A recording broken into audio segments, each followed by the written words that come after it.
Hey there, Skullheads. I'm Snags. And I'm Old Silky. Season's greetings from the abyss, This motherfuckers. is our Christmas episode, people. Yes, Christmas with Slayer. Dashing through the snow in a one-horse open Slayer. Fucking Slayer! Fucking Slayer. Okay. Take it away, Silky. Oh, well, Yeah. go to the website and, check out Buy everything. snagsandsilky.com. Yeah. All right. Now go ahead. Take it away. So we kind of want to start and mention Murder in the Front Row, which was about the Bay Area, where all this shit happened. In the 1980s, the San Francisco Bay Area was heaven for hardcore headbangers. They got away from that LA scene, the Hairspray, and bands like Motley Crue and stuff, and left that image behind in favor of the more dangerous street appeal that the Bay Area thrash metal scene had. So you had Exodus, Metallica, Testament, Possessed, Death Angel, Heathen, Violence, and they were Vio-Lents, but they were really heavy. Attitude Adjustment, Forbidden is another big one. They were really some unsung heroes. Blind Illusion, but also Slayer, Anthrax, Megadeth. Well, But Metallica. Did you mention Metallica yet? That's like yes, the biggest one. Yeah, they were the All right, second. and Anthrax wasn't from the Bay Area, but they're part of the thrash scene. Yeah, they even include Merciful Fate when they were out of Sweden or somewhere over there. But so there's this a movie called Murder in the Front Row, but it was a book before, and the book is a collection of snapshots that Brian Lou and Harold Omian documented. They would show up to these massive thrash parties, geeky Asian dude with glasses and this big ass camera, but he took these amazing candid shots of Metallica, Slayer, Megadeth, all these teenagers, and they were at everything. And it was a very if you're into metal at all, Murder in the Front Row is just a killer book. But then they finally got this documentary made, which is very cool. It's on Prime if you have Amazon Prime. But I wanted to mention those two things before we got going. And then also, Joel McIver is the author. He's done a lot of rock bands from Black Sabbath to just a ton of, too many to mention. But he did the Bloody Reign of Slayer. That's all about Slayer. They formed in 1981 with Kerry King on guitar, Jeff Hanneman on guitar, Dave Lombardo on drums, and Tom Araya on bass and vocals. And really, Slayer are like the thrash kings. They really streamlined everything. Where you had bands like Metallica and Megadeth that would do these amazing guitar solos and all this stuff. And Slayer's biggest problem, Kerry King, in an interview, talks about how they would just get bored with something after a couple of runs. And so they have albums that are like 29 minutes long, 39 minutes. They're very, they're almost too short. Rain and Blood is short and sweet. It's to the point. Yeah. But they're almost too short, almost like for me, like the Led Zeppelin albums where they end and you just want to start them again, Well, it's like when you and me went to see the Ramones and 29 minutes later the show was over, but they fucking balls out for 29 minutes. They played 80 songs. Yeah. So they formed in 81 in Huntington Park, California. I do refer to Slayer as one of the big four. I always felt that Exodus and Testament were the unsung, They're the 5 and heroes. 6. Yeah. Yeah, for sure. Um, but the thing with Slayer, their lyrics and album art covers topics on serial killers, torture, genocide, organized crime, secret societies, occultism, terrorism, religion, anti-religion, fascism, racism, and war. All very wholesome family type subjects. Well, yeah. Whenever I'm stressed out, Slayer, it's either Motorhead or Slayer that just relaxes me. Yeah. Of the big four, that's the band I listen to the most these days. It probably would have been Metallica about like 10 years ago, but these days it's definitely Slayer. Slayer.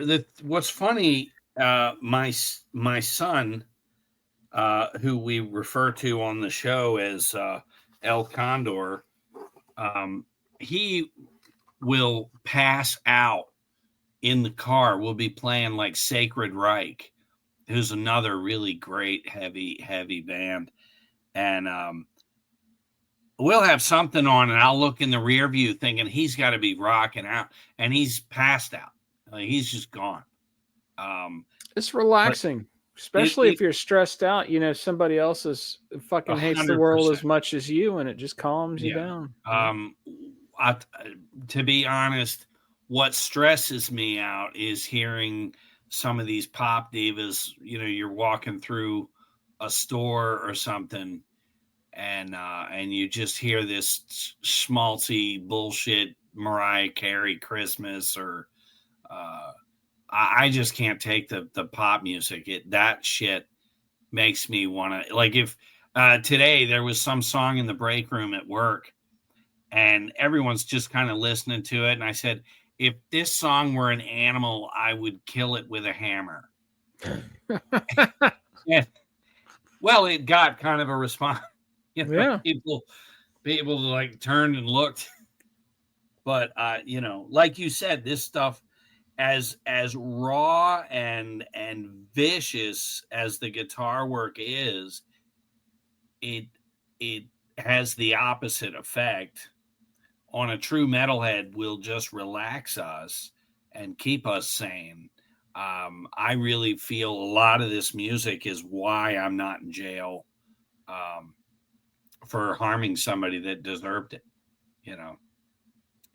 But that's an endorsement right there. Yes.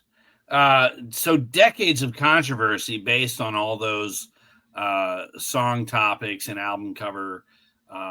They certainly embraced the early 80s satanic panic, if you will.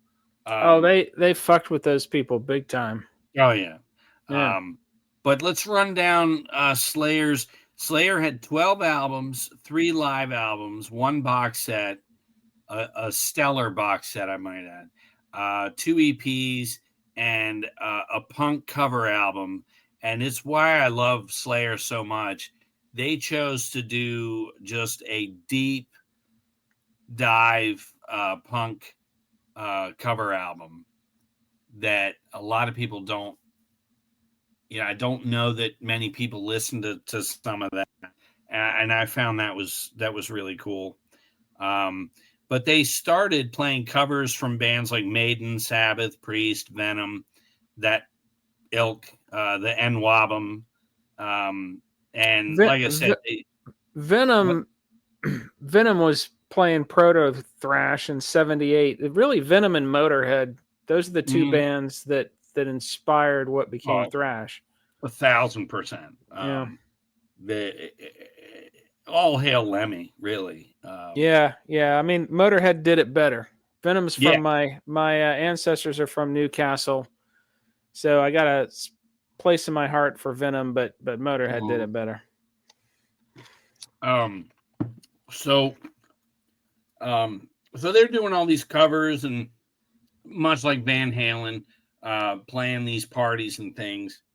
And in 1983, Slayer gets invited to play with Bitch at the Woodstock Club in Anaheim, California. Anaheim is outside of LA, a real rich area. At least the Anaheim that I've seen.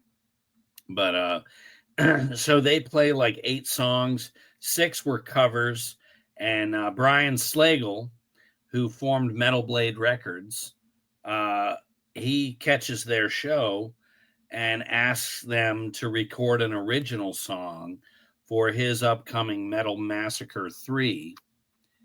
And I want to touch on Metal Massacre real quick. There were I think there were like 15 volumes of that. But just to give you a rundown, Metal Massacre 1 had Metallica, their very first song with Hit the Lights. And there was a reissue of that. James saw the chance because Slagle was going to reissue it to re-record Hit the Lights. That second version has Dave Mustaine on it and Ron McGovney. Although I believe Ron McGovney is listed, but I don't think he actually plays. I think James plays bass on that, as well as rhythm. But Metal Massacre 2 had Trauma, Such a Shame, and we all know Cliff Burton was in Trauma. And one other thing to mention, there was a band called Aloha. Their song was Heavy Metal Virgin, and Marty Friedman from Cacophony and Megadeth played on that. And then Metal Massacre 3, Slayer with Aggressive Perfector. And you can get that version on the reissue of the Live Undead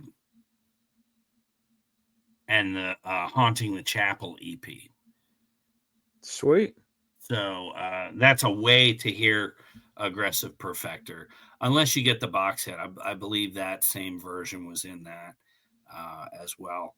But so Metal Massacre 3 comes out. Slayer's finally got a song on vinyl, or like a first recording. And then it does well enough that Slagle asks them to sign to Metal Blade. And Tom Araya, his savings and money borrowed from Kerry King's father funds the recording for Show No Mercy. So when you listen to Show No Mercy, it came out in December of '83. They slapped this together over a couple of weeks. And to me, that first album is really raw. It's almost historic because it's just so honest, and it takes you back to a time, the early 80s, when you were first hearing some of this stuff. It sounded so heavy, so dangerous, and then of course the whole Satanic Panic. So you were drawn to it because everybody was horrified at the album covers and things, The first time I heard of Slayer was a cousin of mine. My mom's brother's son there was a big family reunion. The brother got married quite a few times, and he was currently married to a religious nut. This would have been like the mid 80s. Mm-hmm. Married this religious nut woman, and my cousin was also into metal. We had similar tastes, and she gave us she had this cassette, and I don't know if I've told this on a previous episode. I should have told it on the Alice Cooper episode, because that's when I got introduced to Alice Cooper. It was Satanism in rock music. You know, a parent's a warning to your children. And so we watched this, and it was a slideshow, some preacher giving about Satanism in rock music, and he talked about all these. You know, he talked about the song "Cold Ethel," Alice Cooper, talking about fucking a dead chick, and so I was taking notes all these albums I wanted to buy. Right. Yeah. And it's fantastic. It was on that trip that my cousin told me about this band from California called Slayer, and he was like, "Yeah, they wear makeup under their eyes like Alice Cooper, because in the very early days they had that they had the little Alice Cooper style makeup under their eyes and shit." And he was showing me some pictures out of a magazine. They didn't make the Bible Thumper presentation video, but that's when I first heard of Slayer. He was telling me about him. This would have been before Rain and Blood. This is like right when they were coming out. I didn't hear them. Yeah, I didn't hear the music, but I saw pictures of them. That was my first. Well, so it's funny is that Show No Mercy comes out December of '83, and in February, Kerry King does 5 shows with Megadeth in '84.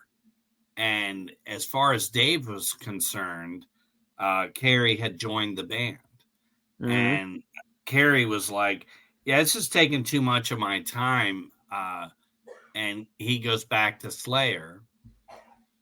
And it's just interesting. Like, if we had just put an album out, I'd be like, why are you over there playing with Megadeth? Yeah, there's a documentary I was watching where the other issue was it was taking up too much of his time, but also he just didn't like being told what to play. It's like it wasn't his band. You know what I mean? Yeah. And that was kind of getting on his nerves. So he comes Not back that Dave Mustaine is a control freak. Oh, Definitely not at all. And I'll tell you this. I mean, we know this.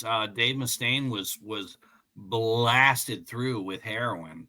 So I don't know that Kerry King was into that at all. So that is another thing. Slayer of all those bands seems to have had their head screwed on straight the most consistently solid, all the way through. Yeah, I would say alcohol was their weakness. Right. And also just they never succumbed to the music industry pressures of making shitty music. They're the only band out of the big 4 that didn't do that. Maybe Anthrax didn't do it, but Metallica and Megadeth definitely both made shitty albums. Yeah. But Slayer, it's just they're like Motorhead. Yeah. Yeah. And you know, so when Kerry King comes back, it caused a rift for years between Slayer and Megadeth, which is interesting because Megadeth toured with Exodus constantly. There were a ton of it was like Anthrax, Megadeth, and Exodus constantly, and Slayer would cross paths here and there. I mean, they had to all see each other. So it's just interesting that there was a rift there. But Dave, you know, it's like, well, you left my band, dude. And we all know Dave likes to harp. Dave pisses off people. There's a great story in that Lemmy documentary about Megadeth opening for Motorhead on some tour, and they ended up getting themselves kicked off the tour because they were just being assholes, making too many demands and shit, you know. Wow. And eventually Dave went back and apologized to Lemmy like years later, but he's got a history of pissing people off, you know. Yeah. Mustaine does. So June of '84, Haunting the Chapel EP comes out. Originally just had Chemical Warfare, Captor of Sin, and Haunting the Chapel. And then the reissue, they rescued that Aggressive Perfector from Metal Massacre 3, which to me is a great first song to hear of Slayer. It's their very first recording. I always liked starting, I believe the playlist for this tonight's show. I may have just left it in Haunting the Chapel, and you hear it when you hear it, but I may have bumped that to be the first thing you hear if you play it in order. And then Live Undead came out in '84. That was recorded on that first tour, where they basically all piled into Tom Araya's Camaro and pulled a U-Haul and traveled all over. And that's some hard driving, you know. Yeah, the thing is, when you're young and just out of high school or whatever, it's exciting. Yeah, out on the road, doing whatever the hell you want. Yeah. What's cool in that Live Undead, when they play Aggressive Perfector, they're playing in New York for that recording of that live show, and they dedicate it to the Old Bridge Militia, which was a group of headbangers from Old Bridge, New Jersey, that these guys just embraced Metallica, Anthrax, all, they were there for all these guys, right? Were these the guys that used to, on Saturday night, they'd go to a bar and they'd blast CDs and then they would just jump around an air guitar the whole time? Yeah. That's those guys? Yeah. That's those guys, yeah. That's hilarious. And they just, they put these guys up. They had nowhere to, to hell with a little hotel. Come stay in my, my house and shit. They were friends with the old couple that had was it Megaforce? Yeah, Johnny Z. Yeah. So they all ran together, but Show No Mercy becomes Metal Blade's highest selling release, which was huge, because if you listen to that album sonically, it's just like a damn chainsaw in the face. It's not crisp or any, nothing like the Rick Rubin. Right. Rick Rubin produced 9 of their albums. Yeah, he only had 12. He fucking loves Slayer. He always had good taste. Rick Rubin always, But so because Show No Mercy did so well, and this was crucial, I think, for them. Brian Slagle finances the second album, Hell Awaits, which came out April 8th of '85. Now we can certainly discuss these albums, but I wanted to just mention during Hell Awaits, they're on tour with Venom and Exodus. And while on tour, so you've got Exodus is almost their peer, Slayer. Right. And the two of them, Slayer and Exodus, and their heroes, Venom. Yeah. So they're on tour, and they're on Venom's tour bus. This would have been the very first tour bus that they'd ever seen. And Araya gets on the tour bus hammered. He's pissed drunk, right? And he tells Kronos, he's like, "Where's the bathroom? I gotta piss." And Kronos is fucking around. He says, "Right here in my mouth." And the story goes that Araya begins to pissed all over Kronos's hair. And Kronos jumps up and punches him in the face. So the rest of that tour, Tom Araya's got a fucking black eye. Well, dude, don't tell drunk Tom Araya to piss in your mouth if you don't fucking piss in your face. Come on. I would never jokingly say piss in my mouth. Yeah, what the fuck? I don't. It's got to be some weird English humor. Yeah, I mean, it's funny, but what's funny too is to this day, Tom Araya will not discuss that at all. But he says he was very drunk and it was very disrespectful what he did. So he totally takes.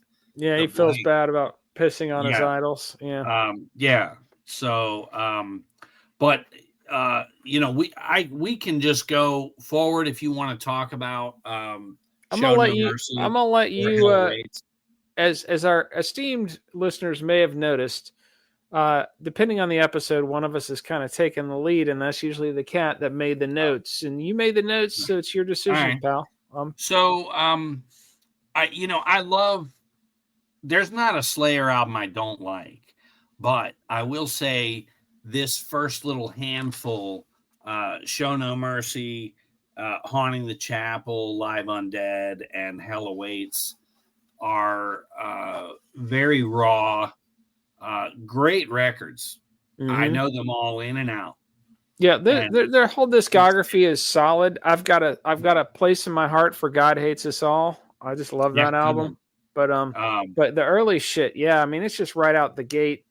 And some bands take their time to kind of find themselves, and maybe sonically Slayer did, but as far as attitude and style, they came out the gate the same way they exited the building years later. There was no change in attitude or style. They knew who they were. They knew who they were. Solid. But so Rain and Blood, their third album, October 20th, 1986, Def Jam recordings, Rick Rubin, revolutionized their sound.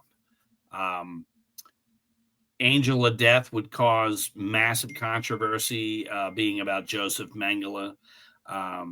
And, you know, as you listen to that, and, you know, the mention of the Nazis and the Aryan race and everything. So it can tend to shock someone who's like, what the fuck? I'm not singing that, you know, that kind of thing. Well, it's not a celebration of the Nazis. It's no. He was reading books about Mengele and was horrified, and they do horror metal. So what better to write about, you know? Exactly. There is a cool story. There's a book about the making of Rain and Blood that I've read. You can find it on. There's a series of books, I think it's called 33 1/3 or something, where they're profile albums, the making of albums. And I read the one about Rain and Blood, and there's some funny stuff in there. I was reading 2 Slayer books at the time. Another one was about their early years, so I forget which one it was in, but they were on Def Jam, right? Rick Rubin founds Def Jam. It's mostly hip hop, but he fucking loves Slayer, so he signs them to Def Jam. And so some funny cultural stuff that happened. Number one, the guitar solo on "Fight for Your Right to Party" is that Kerry King or Jeff Hanneman? I think it's Kerry King. I think it's Kerry King. Yeah. So he's on that playing guitar just because he was at Def Jam hanging around. The other thing is, oh God, what was the big LL Cool J was one of the big hip hop cats at Def Jam at the time. He used to get a ton of fan mail, and the cats in Slayer would sit around and drink beer and write replies to the LL Cool J fans and sign the letters LL Cool J and send them back. God knows what the fuck they were writing to these people. I know, yeah. That's fantastic. I didn't know that. But so think about 1986, Anthrax, Among the Living, Megadeth, Peace Sells, But Who's Buying, Metallica's Master of Puppets. 85, 86 was just the dam was breaking, basically. Yeah. It was thrash at its best. Yeah. It really was. So, you know, still Slayer's touring, Metallica, obviously Master of Puppets, Cliff dies. Anthrax was touring with Metallica at the time. You know, just a lot of shit happening. People wondered if Metallica was just going to pack it in. Go ahead. What's the other thing that happened with this band that was revolutionary? It's one member we haven't mentioned yet. What is it? With Slayer? Mm-hmm. Well, I mean, Jeff Hanneman is writing.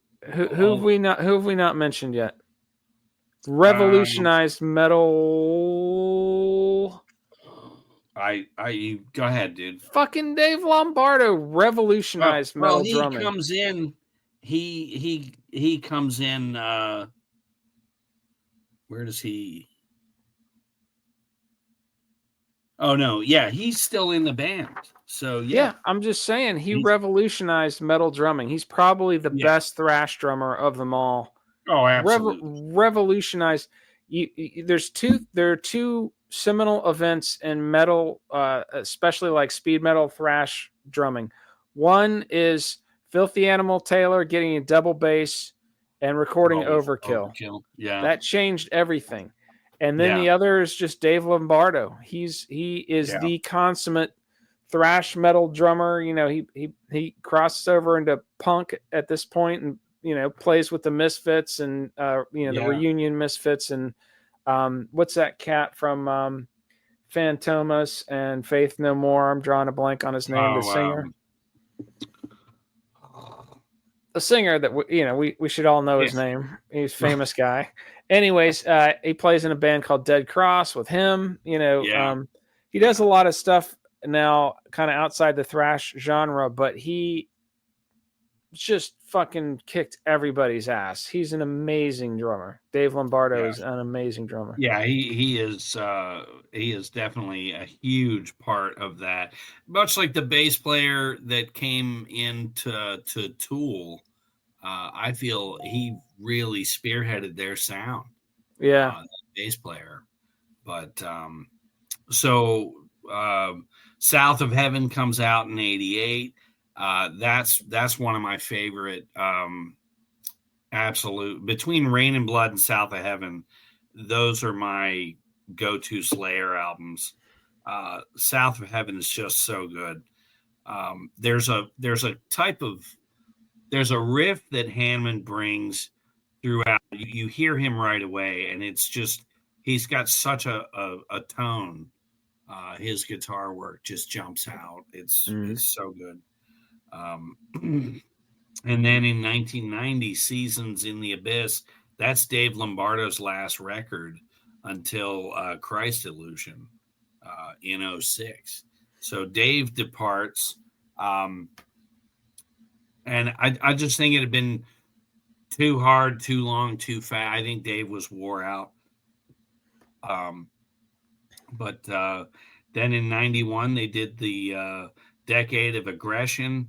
And it was crazy at that time. I was working at Tower, and Decade of Aggression came out, and you realize, holy shit, they've been around for 10 years.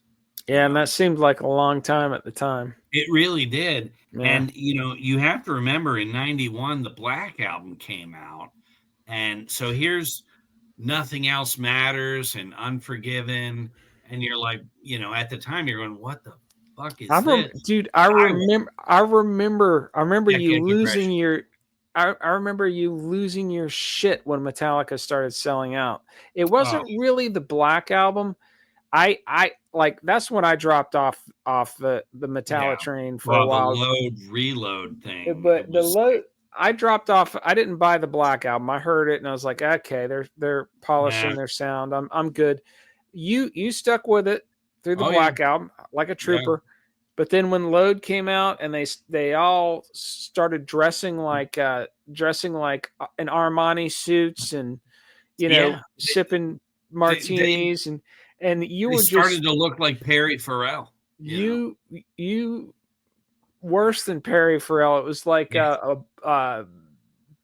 John Mayer or something. Yeah. But you lost your shit. I remember you were just fucking going nuts. Horrible.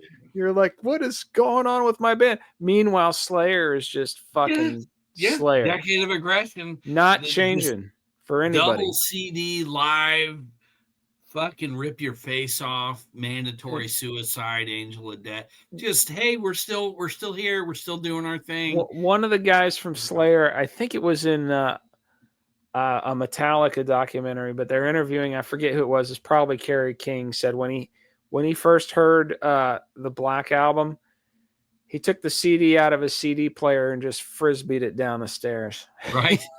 Yeah. Like what the, and it's a getting on point now for somebody who's never heard Metallica. Yeah. But it's one I just don't see ever putting that album on. From the Slayer perspective, though, it just makes you appreciate Slayer even more. Absolutely. And we had this conversation many episodes back. We were talking about how there was a time in the early 80s with different bands, and like Huey Lewis and the News was coming up, and it just, every time you hear Huey Lewis and the News, it just makes you want to put Slayer on. You got to understand, kids, you got to understand, we grew up in the 70s, and we saw our parents and our mom's boyfriends, because, you know, we're always, both of us and all of our friends, everybody was divorced. So like our mom's boy, they're all listening to this amazing music. And as we got into our teens in the early 80s, we were listening to it too. We were like, man, the stadiums were full for Led Zeppelin. The stadiums were full for the Stones. There were all these great bands. What were the stadiums full for in the early 80s when we're coming into our age? Fucking Culture Club, Huey Lewis and the News, Flockus. It's just what the hell? Terrible shit was the mainstream culture. So we had to go underground to find the good shit, and it was thrash metal and punk rock. That's what you had.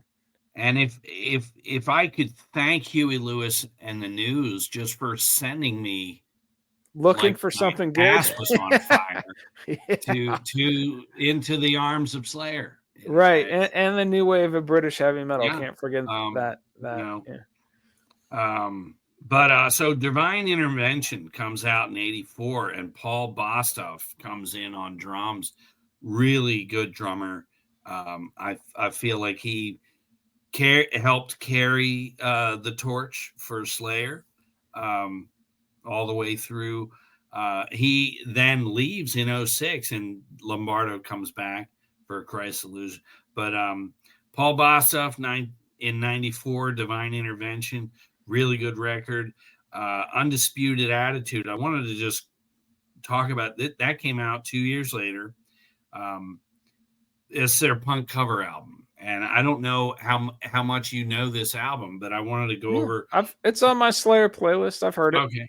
Yeah. So they do some Verbal Abuse is a band. These are the bands they cover.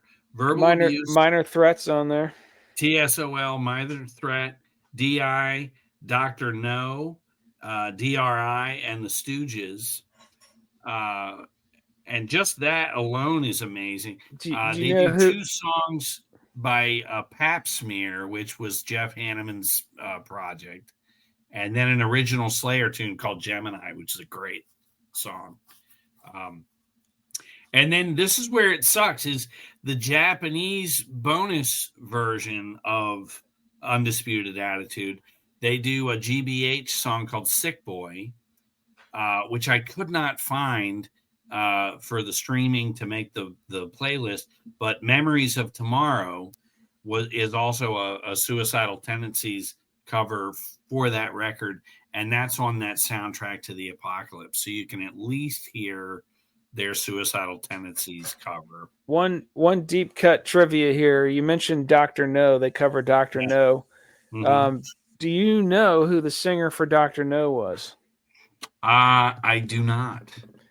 Did you ever watch the show The Courtship of Eddie's Father? Yes. You remember the little kid? Yeah, that's him. He's the singer for. He grew up and became a punk rock singer. With Brandon, Bill Bixby. Bill Bixby. Yeah. So the little kid, Brandon Cruz, grows into a punk rocker, and he fronted Dr. No. He also got recruited when the Dead Kennedys did their, reunion for money tour, and Biafra didn't want anything to do with it. They recruited Brandon Cruz to fill that slot. That's great. Yeah. Now I know that. That's killer. Now you know. Yeah. So that's the punk cover album. Diabolus in Musica comes out in '98. And they're just steady making this dark, amazing music. If they did get influenced by trends at all, there's a little bit of kind of new metal vibe seeping into some of that stuff a little bit. Mm-hmm. Yeah. When the new metal thing was big in the '90s or late '90s, early 2000s or whatever, but it's not much, and it's consistent with their style, anyways. You know what I mean? I mean, and I've made the analogy before with a good bottle of whiskey up on the shelf. You can reach up, pull it down, and it still has that flavor and taste. It ages well. It ages well. Bands like AC/DC, Iron Maiden, you're going to still hear what you loved about them, early, and Slayer and Motorhead, obviously. But this is kind of, bizarre in its way. God Hates Us All comes out 9/11. It was actually released that day, 9/11. Damn, that's prophetic. Yeah. Very interesting. Just very interesting. When I hear that album, I think of that. Paul leaves the band and does not come back until Repentless, the very last album. Dave comes back on drums in 2006 with Christ Illusion. And I really like that record too. Christ Illusion is a great one. And then in 2009, World Painted Blood, another just solid album. Jeff Hanneman dies in 2013. Now, what happened with Jeff is he got a spider bite at a friend's hot tub. He was at a friend's house, and he got bit by probably a brown recluse. And he kind of did nothing about it. At one point, his arm was like twice its size and all red and gross. And I feel like his demise came from him not reacting promptly enough. Didn't take care of it. Yeah. No, and at one point there was a possibility of him losing his arm, and they were able to save his arm and everything. And he still played. He's seen with them in 2010 when they do the Big Four world simulcast in Sofia, Romania, and with Metallica and Anthrax and Megadeth, which was pretty historic to have them all together, spearheaded by Metallica. But was this before the Big Four tours that they did? Was this the beginning? 2010, yeah. So is this before those or part of it? Was this what kicked it off, or just part of it? That's what kicked it off. Oh yeah. And then they did a couple. They came over to the States and stuff. Yeah. But he was on a downward spiral at that point. Depression, and alcoholism. He dies in 2013 of liver failure, basically alcohol-related cirrhosis, but all stemming from that spider bite. And I think he reached a point where he couldn't play anymore, and he was devastated. It certainly couldn't play to the level that they had created. That they set the bar. Yeah, you got to be on your toes to be part of that band. You're not gonna. Can't slack. You can't slack, and you're not going to keep up with the image. Or the sound. I mean, the pace at which they play. You can't. And I don't think any one part of them was bigger than what the band had become. Yeah. So Gary Holt joins of Exodus fame, joins the band, and is still with them. Paul Bostaph returns on drums. They record Relentless, which I thought was a great I really liked that album. Yeah. And that was produced by Terry Date of Pantera. I believe he produced Vulgar Display of Power and stuff. But replacing Rick Rubin after 29 years and 9 albums. And then the last live CD, Repentless Killology, yeah. Killology, live at the Forum in 2019. But they have 4 live DVDs: Live Intrusion, War at the Warfield, Still Raining, Unholy Alliance, and then I mentioned the Big Four thing. The final kind of thing going on right now is Kerry King finally put together a solo from Hell I Rise, which is a fantastic record. Very, very much Slayer type record. Paul Bostaph on drums. Mark Osagueda of Death Angel is the vocalist. So him and Kerry King is a great voice for what Kerry King has done.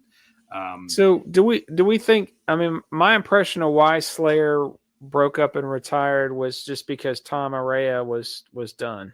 He wanted to. He was retire. done. Tom Araya has some children, and then he had grandchildren, and I feel like he wanted to kind of be home and raise. And you can't.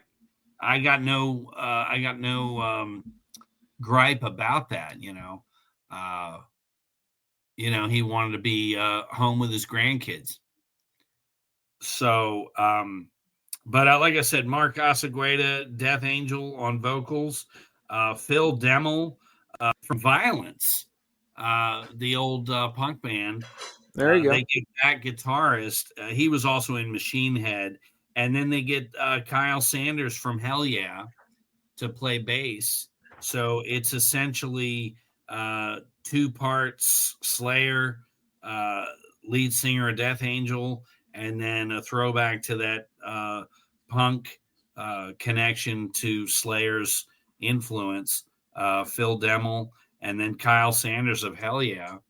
And Hell Yeah is another amazing band. But so that's going on. And what's funny is Kerry King's touring, supporting this new From Hell I Rise solo album. And then suddenly Tom Araya reunites Slayer to do some of these festivals this year. And Kerry King's like, well, I guess I got to go do that. And his band, meanwhile, he's put this band together. And they're like, what the fuck? You're just going to fucking. So he had to tell them, okay, I've never had to do this. And I apologize. Yeah, but I'm going to do these reunion things, but I'm totally into this band. After they broke up, Kerry King went on record saying, I think we broke up too early. So of course he's going to go back if Tom's up for it. That's the money. It's not. It's also just that's your that's your band. Yeah, they love those songs, man. They love Yeah, and when Slayer nobody says fucking Kerry King band. They say fucking Slayer. Yeah. But Slayer packed it in, and we're going, what the fuck? Because Anthrax is still going, Metallica is still going, Testament is still going. I mean, they did pack it in too early. Well, Tom Araya got his rest, he got his relaxation. Now he wanted to get out and have fun again. So. I would be surprised, though, if Slayer ever records again. I will certainly be the first one to buy that fucking thing.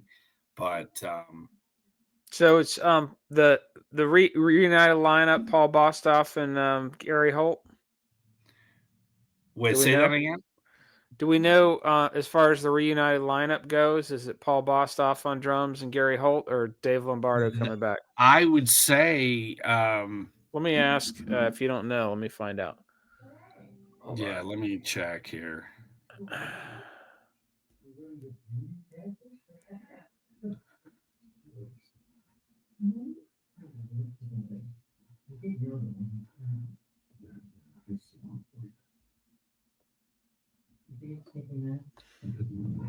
Because you can go on I'm asking AI. Paul Bostoff.